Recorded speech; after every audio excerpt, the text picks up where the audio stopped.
Welcome to Airborne Flight Training. Coming up on this week's episode, SAFE joins Aero-News and Bob Hoover Foundation for new education program. KF Aerospace supports flight school in wake of Hangar fire. Are Canadian discount airlines worsening pilot shortage? And I'm your host, Holland Lee. Let's get into today's stories. SAFE joins Aero-News and Bob Hoover Foundation for new education program. The Society of Aviation and Flight Educators has entered into a partnership with the Bob Hoover Legacy Foundation and Aero-News. This will bring the wealth of knowledge held by SAFE through cooperation with Aero-News programming. Throughout the series, the career of legendary aviator Bob Hoover will function as a through line between lessons and topics, touching on aspects of his lengthy career to impart CFI essentials. SAFE will also embark on another partnership with video resources, class materials, and online support for the industry's upcoming generation of flight instructors. Special attention to teaching skills will be paid throughout the course, keeping the flight curriculum grounded on the most important skill of a professional CFI. David St. George, SAFE Executive Director, said, quote, "It is an immense honor for SAFE to help carry forward Bob's life mission of building professionalism in aviation and improving flight safety. Every CFI must embrace these goals since they are the primary aviation influencers building all our future pilots," end quote. ANN founder Jim Campbell has been integral to the effort, bringing all three entities to the table for this new endeavor. He's had a busy year since taking up the mantle of Executive Director at the Bob Hoover Legacy Foundation, and 2023 is shaping up even busier with the new partnership. And coming up after the break, U.S. Navy training aircraft goes down in Alabama. If it looks good, it usually flies good.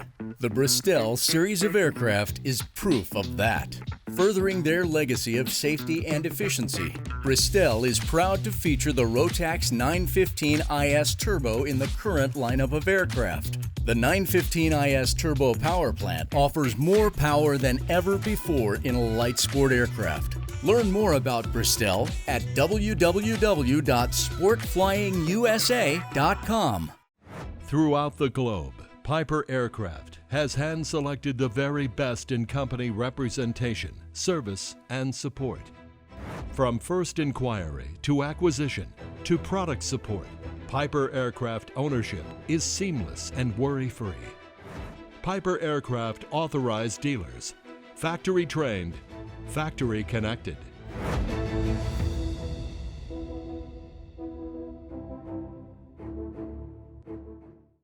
Welcome back. Now let's take a trip around the patch for some other interesting stories. U.S. Navy training aircraft goes down in Alabama. A Navy T-6B Texan II trainer aircraft went down in a remote, unpopulated area of Alabama on Tuesday, January 17, 2023. The aircraft's two occupants, an instructor pilot and his student, ejected from the aircraft and were evaluated for reportedly minor injuries. The accident involved a T-6B Texan II assigned to Training Air Wing 5 at NAS Whiting Field. The aircraft departed the Northeast Florida facility without incident and proceeded some 60 miles before the two pilots ejected in the vicinity of Barron Naval Outlying Field. Illinois Ultralight Symposium set for February 25th. The Illinois Ultralight Advisory Council is holding the 2023 Ultralight Light Sport Symposium this February, bringing together a variety of industry bodies and businesses to enhance safety and skill for pilots of all stripes. The symposium will be held in conjunction with the Illinois Department of Transportation, Division of Aeronautics, the FAA, and their local Springfield FSDO. The one-day conference will be the 42nd annual IUAC Ultralight Light Sport Symposium to happen, and the third to occur after a venue change to a larger, more expansive campus location. NBAA announces Business Aircraft Scheduler Certificate Program. For purpose of assisting aircraft schedulers seeking career advancement, NBAA announced it will offer a new Business Aircraft Scheduler Certificate program prior to the organization's 2023 NBAA Schedulers and Dispatchers Conference to be held at Nashville this week. Developed in collaboration with Universal Weather and Aviation Incorporated, the NBAA's assessment-based certificate program will provide participants a comprehensive introductory to mid-level training on the duties of a business aircraft scheduler. The program includes 9 asynchronous learning modules addressing key areas of aircraft scheduling. United opens expanded in-flight training center. United Airlines opened its expanded in-flight training center, a 56,000 square foot facility with new classrooms and additional cabin and door trainers to bolster its output of qualified flight attendants. The $32 million Houston, Texas facility is now host to all the necessary class space for the company's expansion plans. If United's plans bear out, it will soon be used to train 4,000 new flight attendants among 15,000 new employees in general. Starting this year, United plans for more than 600 flight attendants to attend the location every month. Well, that's it for today's trip around the patch. Let's get back to the rest of the news. KF Aerospace supports flight school in wake of Hangar fire. The First Nations Technical Institute flight training program remains open to students following a devastating 2022 fire that destroyed much of the Institute's campus and hangar facilities in the Tyendinaga Mohawk territory of Ontario. External support from Canada's aviation industry was pivotal to the program's recovery and the rehousing of students displaced by the tragedy. In response to the blaze, KF Aerospace, an improved maintenance organization and the parent company of both KF Cargo and KF Defense programs, donated a temporary hangar structure in which aircraft essential to ongoing flight training at Mohawk Aerodrome could be safely housed. KF Aerospace staff and contractors worked closely with FNTI to identify facility requirements and complete the hangar installation prior to the onset of the fearsome Canadian winter. KF Aerospace President and CEO Tracy Medvey remarked, quote, FNTI does incredible work to support Indigenous representation in the aerospace sector while also addressing Canada's critical pilot shortage. We were honored to share our expertise and deliver a timely solution to keep their students flying, end quote.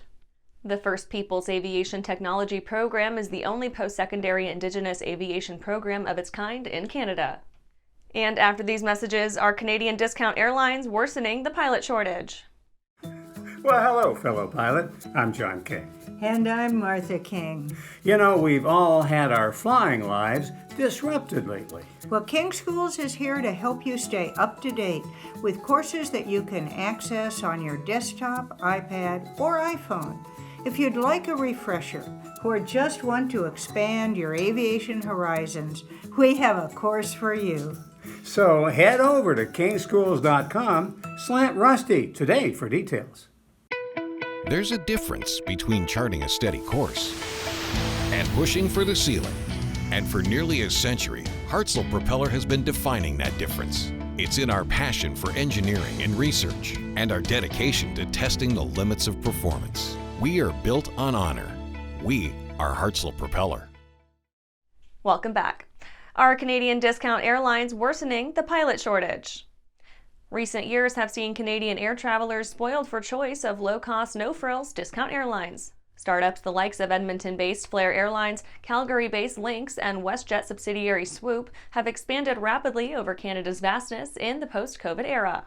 Notwithstanding campy advertising and attestations of superiority, all low-cost airlines operate on a singular and simple premise.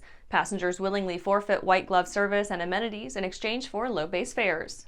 Airline industry analysts posit the rapid proliferation of new air carriers, flights, and aircraft is putting pressure on the aviation labor market and possibly exacerbating the pilot shortage with which the air transport sector is ostensibly contending.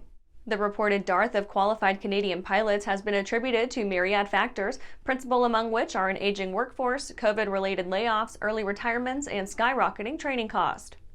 In January 2023, Canadian low-cost airline Sunwing suffered a series of holiday season flight disruptions and cancellations, which the carrier blamed in part on a lack of pilots. Sunwing management excoriated Canada's Federal Transport Committee, stating their decision to deny an application to hire 63 temporary foreign workers had adversely impacted service. ALPA Canada President Tim Perry called Sunwing's argument, quote, absurd, and asserted his belief that Canadian airlines in the practice of compensating their pilots fairly ought never find themselves needing to hire TFWs. And that's our show for today. You can catch episodes of Airborne on YouTube, Roku, or Fire TV. Just search for Aero-News or Airborne, and don't forget to follow us on social media. Thanks for watching.